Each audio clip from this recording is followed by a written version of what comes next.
Hello दोस्तों, स्वागत है आपके अपने यूट्यूब चैनल विजन ऑनलाइन में। मैं संदीप चौधरी आपका हार्दिक स्वागत करता हूं। दोस्तों, आज हम करने वाले हैं वीकली करंट अफेयर्स। ठीक है, तो इस हफ्ते के जो भी करंट अफेयर्स उनको जल्दी से रैप अप कर लेते हैं। और इसमें मैंने वन लीनियर फॉर्म में इसको रखा हुआ है। इसके साथ जो भी अन्य एडिशनल जानकारी है वो साथ ही साथ में लिख करके आपको देता रहूँगा। दोस्तों, अगर आप इसको इस सेशन की पीडीएफ प्राप्त करनी है तो आप माई विजन ऑनलाइन चैनल पर जाकर my vision online Telegram channel पर जाइए, वहाँ से इसकी इस पीडीएफ को प्राप्त कर सकते हैं। तो चलिए दोस्तों, शुरू करते हैं। यूनेस्को के मैब कार्यक्रम में किस टाइगर रिजर्व को भारत का 12वां बायोस्फीयर रिजर्व घोषित किया गया है? तो ये किया गया दोस्तों पन्ना टाइगर रिजर्व को। पन्ना टाइगर रिजर्व कहाँ है? तो ये है मध्य प्रदेश में। ठीक है, कहाँ पर है? मध्य प्रदेश में। अच्छा, मैब कार्यक्रम क्या है? मैब कार्यक्रम है man and the biosphere, man and the biospheres programme. ठीक है, ये यूनेस्को का है। ठीक है, यूनेस्को का प्रोग्राम था जिसे यूनेस्को ने 1971 में शुरू किया था। अच्छा, यूनेस्को की स्थापना कब हुई थी? 1945 में। ध्यान होना चाहिए। इसका जो हेडक्वार्टर है वो है पेरिस में। पेरिस कहाँ पड़ता है? फ्रांस में। ठीक है, भारत का जो सबसे पहला राष्ट्रीय उद्यान था वो कौन सा था? वो था कॉर्बेट टाइगर रिजर्व। ठीक है, जिम कॉर्बेट राष्ट्रीय उद्यान। ठीक है, 1936। प्रोजेक्ट टाइगर दोस्तों, प्रोजेक्ट टाइगर जो है इसकी शुरुआत हुई थी 1973 में। क्यों? बाघ संरक्षण के लिए। और पहला टाइगर रिजर्व जो बना था वो बना था जिम कॉर्बेट। ठीक है, पहला जिम कॉर्बेट बना था। अच्छा, इसमें एक और स्पेशल है, पहली बार महिलाओं को नियुक्त किया गया है जिम कॉर्बेट में गाइड के रूप में। ठीक है, जिम कॉर्बेट में गाइड के रूप में। अच्छा, जिम कॉर्बेट है कहाँ पे? तो ये है उत्तराखंड में।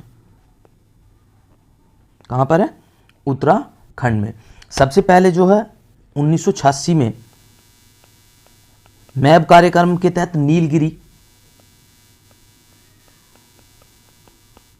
नीलगिरी कहाँ पे है? तमिलनाडु में।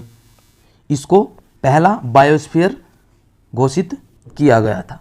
ठीक है, तो ये थे कुछ इस क्वेश्चन से संबंधित सवाल। चलिए आगे बढ़ते हैं। देश के अगले मुख्य सूचना आयुक्त CIC चीफ इंफॉर्मेशन कमिश्नर कौन नियुक्त किए गए हैं? तो ये नियुक्त किए गए हैं यशवर्धन कुमार सिन्हा। ये हैं यशवर्धन कुमार सिन्हा जी। ठीक है, कुछ अन्य नियुक्तियां देख लीजिए। सबसे इंपॉर्टेंट है दिनेश कुमार खारा।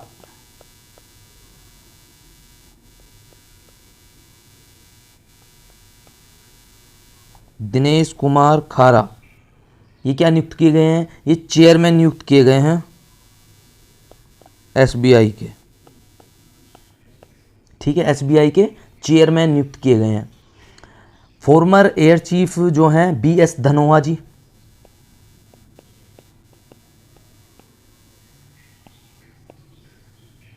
इन्हें नियुक्त किया गया है hero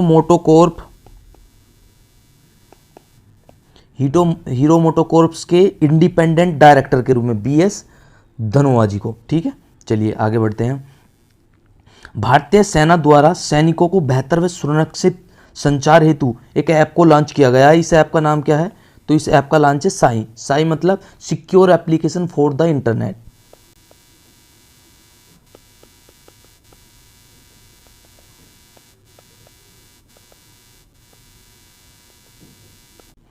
secure application for the internet इसका फुल नेम है। ये लॉन्च किया गया है भारतीय सेना द्वारा। भारतीय सेना के प्रमुख कौन हैं? तो भारतीय सेना के प्रमुख हैं इस समय मनोज मुकुंद नरवणे जी। ये जो है मनोज मुकुंद नरवणे। ठीक है, इनके साथ कौन खड़े हैं? ये CDS, भारत के पहले CDS अर्थात chief of defence staff general Vipin Rawat जी।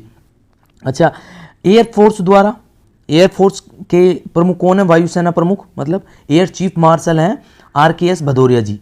ये हैं RKS भदौरिया जी, यानी राकेश कुमार सिंह भदौरिया।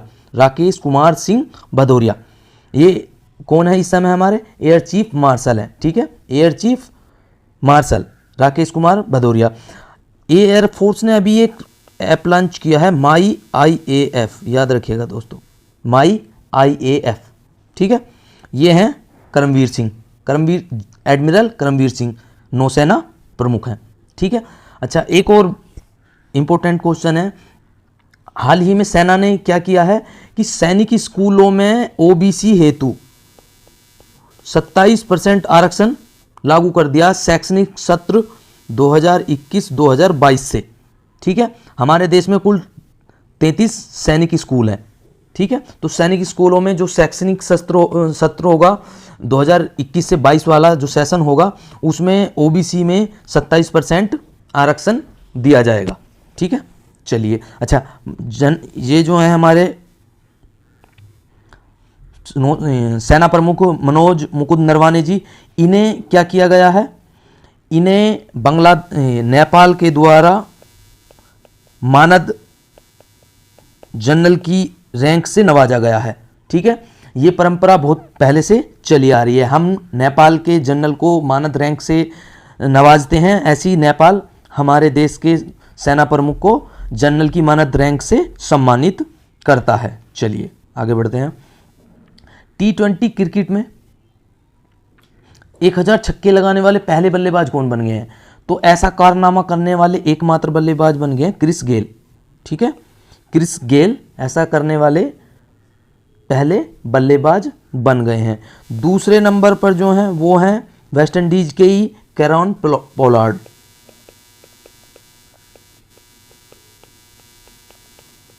इनके कितने छक्के हैं?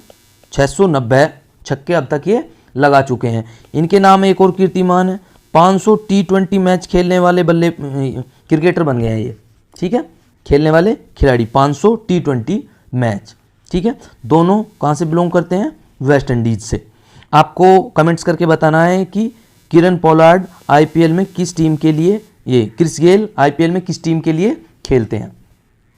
चलिए आगे बढ़ते हैं। राष्ट्रीय एकता दिवस प्रत्येक वर्ष मनाया जाता है कब? 31 अक्टूबर को। प्रत्येक वर्ष 31 अक्टूबर को हम 2014 से राष्ट्रीय एकता दिवस मना रहे हैं।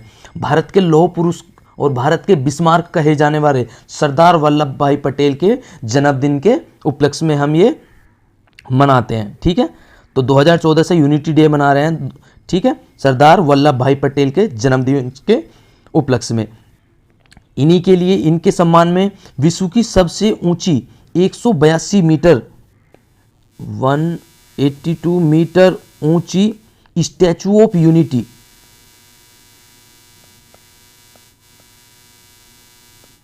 बनी है भारत में, गुजरात में, ठीक है, केवड़िया में। गुजरात के केवड़िया में है ये 182 मीटर ऊंची। अच्छा, भारत रत्न का सम्मान कब दिया गया था इनको? भारत रत्न का सम्मान दिया गया था मरणोपरांत 1991 में। तो अभी 31 अक्टूबर 2020 को इसी सप्ताह भारत के प्रधानमंत्री नरेंद्र मोदी जी वहाँ पर गए, वहाँ पर उन्होंने परेड ली, परेड का निरीक्षण किया और इनकी मूर्ति पर, सरदार वल्लभ भाई पटेल की मूर्ति पर पुष्प अर्पित किए, उन्हें सम्मान दिया और कुछ अन्य भी कार्यक्रम किए। जैसे इन्होंने क्या है, ये दिखाई दे रहा होगा आपको, कैक्टस, ठीक है, क्या है, कैक्टस पार्क का उद्घाटन किया। याद रखिएगा दोस्तों,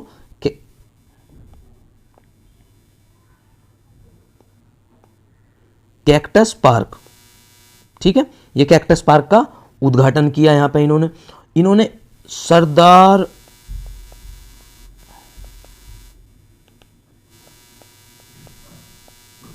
वल्लभ भाई पटेल प्राणी उद्यान, इसका भी उद्घाटन किया, ठीक है। सरदार वल्लभ भाई पटेल प्राणी उद्यान, कैक्टस गार्डन, सरदार वल्लभ भाई पटेल प्राणी उद्यान, साथ ही साथ ये जो है दिखाई दे रही है आपको लाइट ट्री कलर में, ठीक है, भारत के तिरंगे के कलर में, ये सरदार सरोवर डैम है।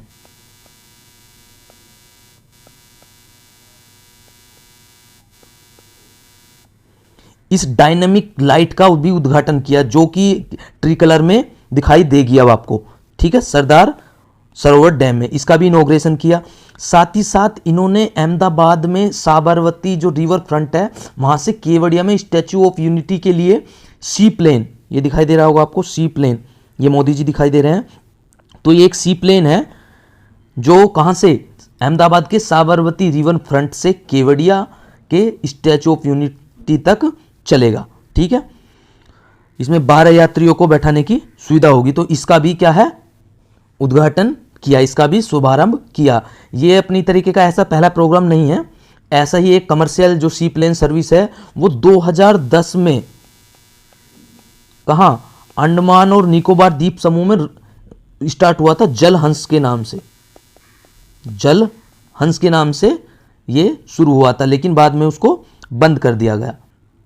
तो ये सभी जो चल रहे हैं ये हो रहा है उड़ान, केंद्र सरकार की उड़ान परियोजना के अंदर। उड़ान का मतलब होता है उड़े देश का आम नागरिक। ठीक है, उड़े देश का आम नागरिक। तो ये आप याद रखिएगा 31 अक्टूबर। ठीक है, 31 अक्टूबर। चलिए और आगे कुछ अक्टूबर माह के कुछ इंपॉर्टेंट हम और अन्य दिन देख लेते हैं। देखिए जैसे अक्टूबर में 5 अक्टूबर को मनाया जाता है world teachers day.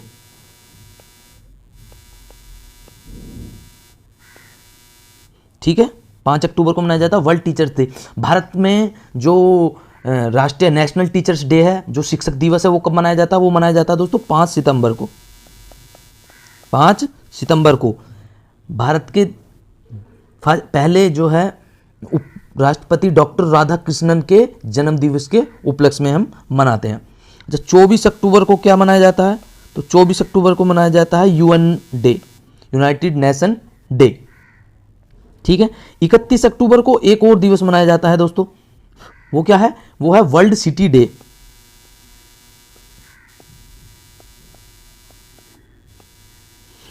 World city day मनाया जाता है 31 अक्टूबर को। 2 अक्टूबर को मनाया जाता है दोस्तों अंतर्राष्ट्रीय अहिंसा दिवस। ठीक है, 2 अक्टूबर को हम हमारे जो प्रधानमंत्री थे लाल बहादुर शास्त्री, उनका भी जन्म दिवस मनाते हैं। ठीक है, 8 अक्टूबर को इंपॉर्टेंट डे है, क्या है, 8 अक्टूबर है वायुसेना दिवस। क्या है, वायुसेना दिवस। अच्छा, थल सेना दिवस कब मनाया जाता है, थल सेना दिवस मनाया जाता है 15 जनवरी को। याद रखिएगा, थल सेना दिवस मनाया जाता है 15 जनवरी को, और 8 अक्टूबर को वायुसेना दिवस मनाया जाता है। 15 अक्टूबर को मनाते हैं हम अंतर्राष्ट्रीय विद्यार्थी दिवस, यानी विश्व स्टूडेंट डे। ठीक है, वर्ल्ड स्टूडेंट डे मनाते हैं 15 अक्टूबर को, डॉक्टर एपीजे अब्दुल कलाम के जन्म दिवस के उपलक्ष्य में। 21 अक्टूबर को मनाते हैं विश्व आयोडीन अल्पता दिवस। ठीक है, विश्व आयोडीन अल्पता दिवस मनाते हैं 21 अक्टूबर को। अच्छा, सरदार वल्लभ भाई पटेल को सरदार की उपाधि किसने दी थी? ठीक है, तो ये उपाधि दी थी दोस्तों 1928 में एक आंदोलन हुआ था बारदोली सत्याग्रह। तो बारदोली की महिलाओं ने दिया था सरदार वल्लभ भाई पटेल को सरदार की उपाधि। ठीक है, चलिए दोस्तों, इससे इतने ही क्वेश्चन बनते हैं। अब आगे बढ़ते हैं। Luhri hydro power project, Luhri hydro power project किस नदी पर निर्मित किया जाएगा? तो ये किया जाएगा सतलुज नदी पर। ठीक है, सतलुज नदी पर किया जाएगा हिमाचल प्रदेश में लुहरी हाइड्रो पावर प्रोजेक्ट। आप कमेंट्स करके बताइए मुझे कि दिबांग हाइड्रो पावर प्रोजेक्ट जो कि अरुणाचल प्रदेश में बनेगा, अभी नहीं बन रहा है, ये कौन सी नदी पे बनेगा?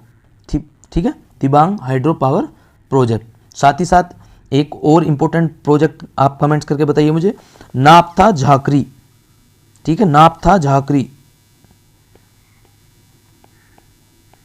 नापथा झाकरी जो 1500 मेगावाट का प्रोजेक्ट है, ये कहां और किस नदी पर है? इन सभी क्वेश्चंस का उत्तर मैं आपकी अगली वीकली डायरी में दूंगा। ठीक है, चलिए आगे बढ़ते हैं दोस्तों। डीआरडीओ द्वारा किस बैरल रॉकेट लॉन्चर का सफल परीक्षण ओडिशा की चांदीपुर परीक्षण रेंज से, कहां पर है? ओडिशा की चांदीपुर परीक्षण रेंज से किया गया। तो ये किया गया दोस्तों पिनाका का। ठीक है, पिनाका क्या है? एक पिनाका जो है सतह से सतह पर मार करने वाला एक प्रक्षेपास्त्र है, ठीक है, सतह से सतह पर मार करने वाला एक प्रक्षेपास्त्र है, जो कि मात्र 44 सेकंड में 12 रॉकेट जो है दाग देता है। देखिए ये है पिनाका, इसमें कितने रॉकेट हैं? ये 12। इस तरीके से 12 रॉकेट को मात्र 44 सेकंड में दाग सकता है पिनाका, ठीक है। तो पिनाका क्या है? सतह से सतह पर मार करने वाला प्रक्षेपास्त्र है, ठीक है। तो इसको क्या किया गया? इसके देखिए 2 वर्जन है। एक तो इसका बेसिक वर्जन है जिसकी रेंज है 45 किलोमीटर, ठीक है, 45 किलोमीटर तक ये जा सकता है। अभी जो परीक्षण किया गया वो किया गया पिनाका MK2 का, ठीक है। इसको बोलते हैं हम पिनाका गाइडेड भी, ठीक है। ये मुख्यतः 75 से 90 किलोमीटर रेंज में मार कर सकता है। अच्छा, जो DRDO है, DRDO की फुल फॉर्म क्या है? DRDO की फुल फॉर्म है defence research and development organisation, defence research and development organisation, ठीक है। ये मिनिस्ट्री ऑफ डिफेंस के अंडर काम करता है। अच्छा, मिनिस्ट्री ऑफ डिफेंस इस समय किसके पास है? तो हमारे डिफेंस मिनिस्टर हैं राजनाथ सिंह जी, ठीक है।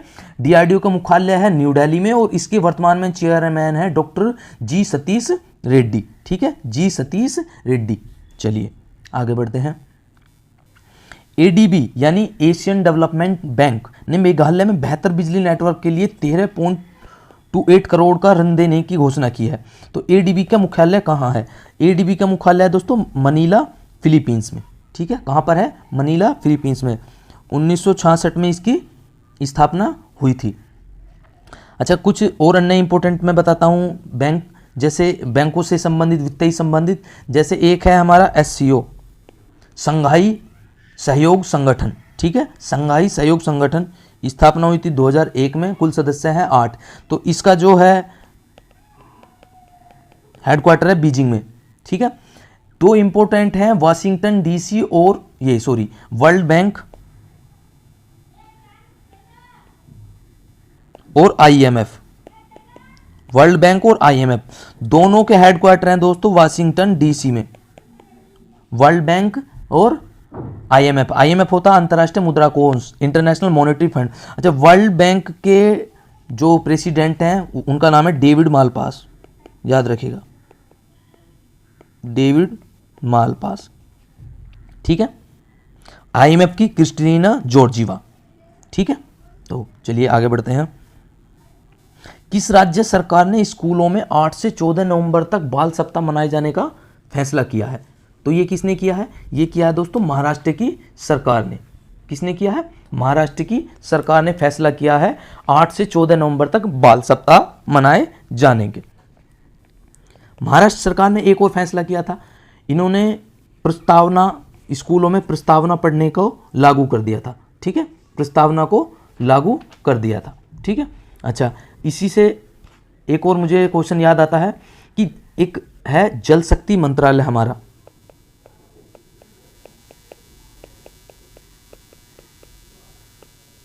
जल शक्ति मंत्रालय और national mission for clean Ganga,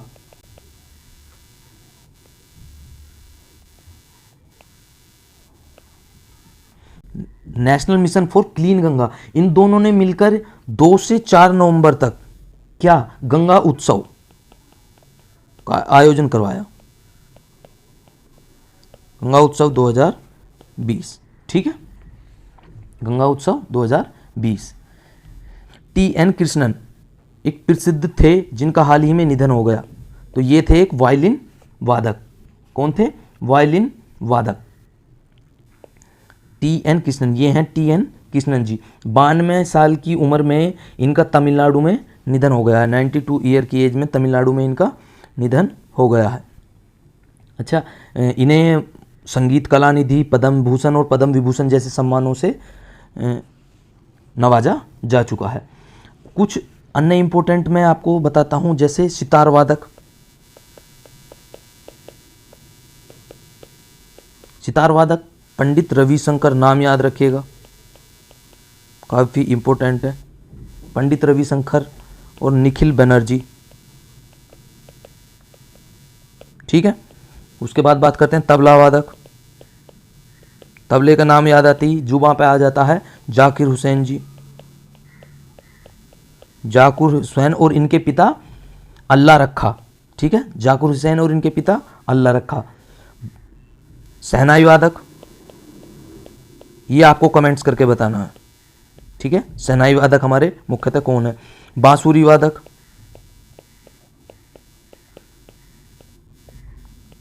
Hariprasad Chaurasia, Pannalal Ghosh. ठीक है, तो ये हैं कुछ इंपॉर्टेंट। चलिए एक और आपको नेक्स्ट वीडियो के लिए मैं क्वेश्चन दे रहा हूं। मास्टर अमजद अली किस वाद्ययंत्र को बजाते हैं? मास्टर अमजद अली। चलिए आगे बढ़ते हैं। हाल ही में किस हवाई अड्डे को 50 साल के लिए अदानी ग्रुप को लीज पर दे दिया गया है? देखिए इसमें क्या ही है, लेकिन जो रिसेंटली दिया गया वो दिया गया है मैंगलोर हवाई अड्डा, मैंगलोर हवाई अड्डा। इसके अलावा जयपुर हवाई अड्डे को भी 50 साल के लिए लीज पे दे दिया गया है। ठीक है, अहमदाबाद, अच्छा अहमदाबाद हवाई अड्डे का क्या नाम है? सरदार वल्लभ भाई पटेल इंटरनेशनल एयरपोर्ट। ठीक है, लखनऊ के अड्डे, इनको भी क्या है अदानी ग्रुप को दिया गया है। तो लखनऊ एयरपोर्ट का क्या नाम है? इसका पहले नाम था अमौसी एयरपोर्ट, लेकिन 2008 के बाद इसका नाम कर दिया गया चौधरी चरण सिंह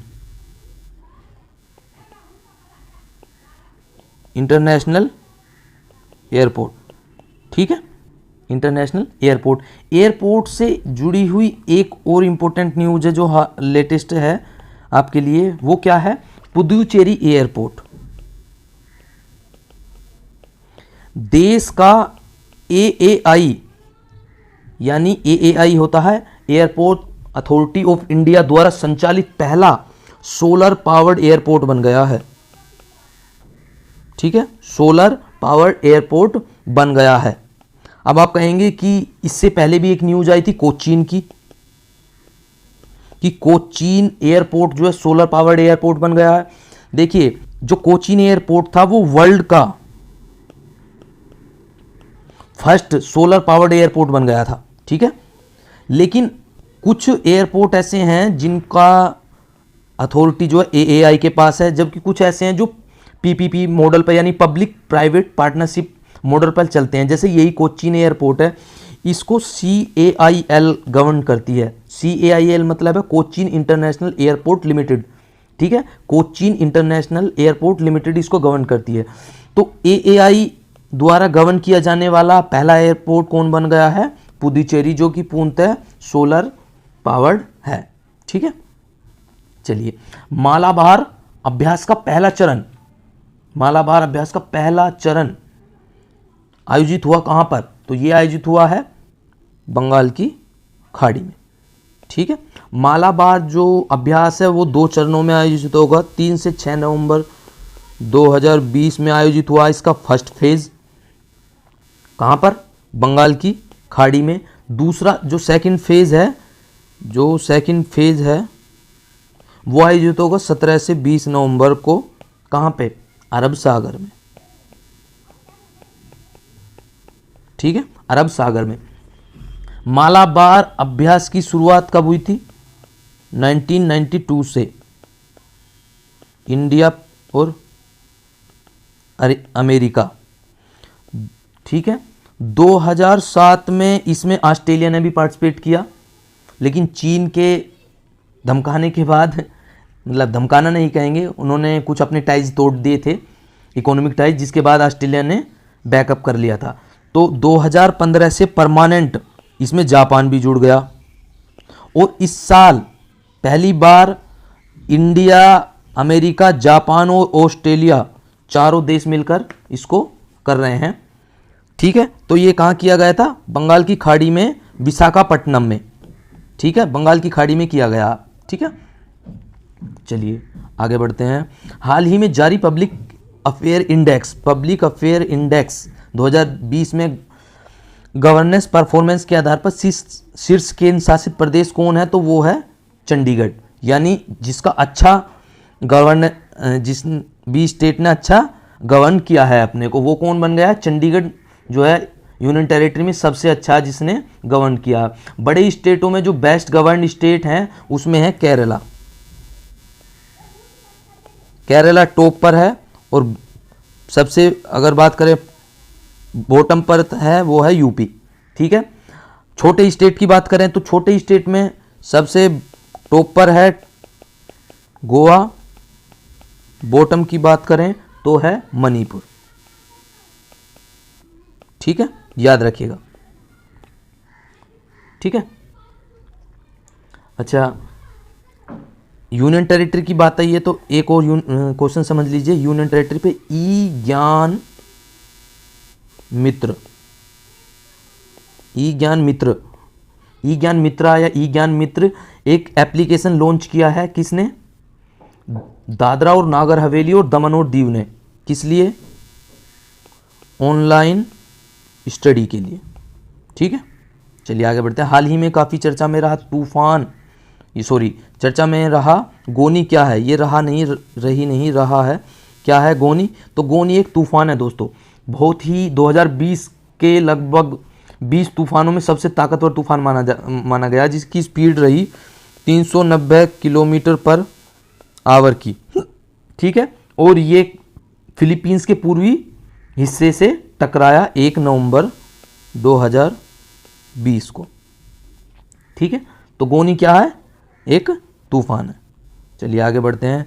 ऐतिहासिक स्मारकों के संरक्षण के लिए आईआईटी कानपुर और एएसआई है आर्कियोलॉजिकल सर्वे ऑफ इंडिया, ठीक है, ने मिलकर किस देश के साथ समझौते पर हस्ताक्षर किए हैं? किसके साथ? इटली के। ठीक है, इटली के साथ समझौते पर हस्ताक्षर किए हैं ऐतिहासिक स्मारकों के संरक्षण के लिए। ठीक है, किस राज्य सरकार ने इलेक्ट्रिक वाहनों को बढ़ावा देने के लिए रोड टैक्स और पंजीकरण शुल्क में 100% की छूट दे दी है? तो ऐसा करने वाला तेलंगाना पहला स्टेट बन गया है। अच्छा, इलेक्ट्रिक वाहन नीति को अपनाने वाला तेलंगाना तीसरा राज्य बन गया। पहला था गुजरात, दूसरा था दिल्ली, ठीक है, और तीसरा बन गया है तेलंगाना। 100% की छूट टैक्स और पंजीकरण शुल्क में, तो ऐसा करने वाला ये तेलंगाना पहला राज्य बन गया है। ठीक है, चलिए आगे बढ़ते हैं। केंद्रीय मंत्री श्री प्रहलाद सिंह ने किस राज्य में पर्यटन सुविधा केंद्र का उद्घाटन किया है? तो ये किया है दोस्तों केरला में। प्रहलाद सिंह ने केरल में किया है पर्यटन सुविधा केंद्र का उद्घाटन। ठीक है, केरल, ये सभी जो पर्यटन सुविधा केंद्र का उद्घाटन किया गया, ये किस स्कीम के तहत किया गया? तो ये क्या? प्रसाद स्कीम के तहत। प्रसाद स्कीम, ठीक है। प्रसाद स्कीम का क्या मतलब है? The pilgrimage rejuvenation and spiritual heritage augmentation drive. ठीक है, तो ये क्या है? ये एक स्कीम है जिसे तीर्थ स्थलों व विरासत स्थलों के विकास के लिए 2015 में लॉन्च किया गया था। ठीक है, ठीक है दोस्तों। अच्छा, केरल में एक वन्यजीव अभयारण्य काफी चर्चा में है, नेयार। ठीक है, नेयार वन्यजीव अभयारण्य। एक और पड़ता है पेरियार, पेरियार वन्यजीव अभयारण्य। भारत की पहली सौर ऊर्जा चालित ट्रेन, भारत की पहली सौर ऊर्जा चालित ट्रेन, ट्रेन नहीं मिनी ट्रेन,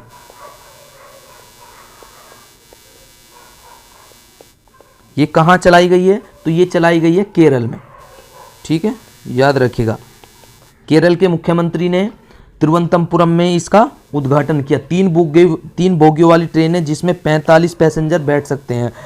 10 करोड़ की लागत से इसे बनाया गया है। अपन इस तरीके की ये पहली ऐसी ट्रेन है। ठीक है, इस तरीके की ये पहला ऐसा ट्रेन है, याद रखिएगा, सौर ऊर्जा चालित। ठीक है, और केरल ने एक और काम किया। केरल ने गरीब परिवारों के लिए मुफ्त इंटरनेट प्रदान करने वाला भी ये पहला राज्य बन गया है, मुफ्त इंटरनेट प्रदान करने वाला। ठीक है, गरीब परिवारों के लिए ये पहला स्टेट बन गया है। चलिए आगे बढ़ते हैं। भारतीय नौसेना के जहाज INS ऐरावत को मिशन सागर द्वितीय के तहत खाद्य सहायता पहुंचाने के लिए कहाँ भेजा गया है? तो ये भेजा गया है सूडान में। ठीक है, कहाँ भेजा गया है दोस्तों? सूडान में। 100 टन खाद्य सहायता ये पहुंचाएगा वहाँ पे। इसी तरीके का एक मिशन था सागर प्रथम, इसमें हमने यूज किया था INS केसरी को। INS केसरी को इसमें हमने यूज किया था। चलिए आगे बढ़ते हैं। हाल ही में किस मैसेजिंग ऐप को अपनी UPI मतलब यूनिफाइड पेमेंट इंटरफेस सेवा पर लाइव जाने के लिए national payment corporation of India NPCI से मंजूरी मिल गई है? तो ये मिल गई है व्हाट्सएप द्वारा। देखिए व्हाट्सएप में एक नया फीचर अब ऐड हो जाएगा। व्हाट्सएप पे इसके ऐड होने के बाद में ये फिर मनी ट्रांसफर ऐप भी बन जाएगा। ठीक है, व्हाट्सएप ने SBI, ICICI, HDFC, axis bank और इंडियन बैंक और साथ ही जियो पेमेंट बैंक,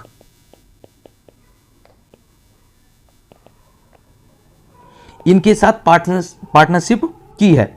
ठीक है, तो इन सभी के साथ UPI के साथ जुड़ जाएगा। जिस प्रकार से फ़ोन पे, जो हमारा फ़ोन पे है वो UPI के द्वारा जुड़ा हुआ, भीम ऐप है, ये सभी UPI से ही क्या है, मनी ट्रांसफ़र करते हैं।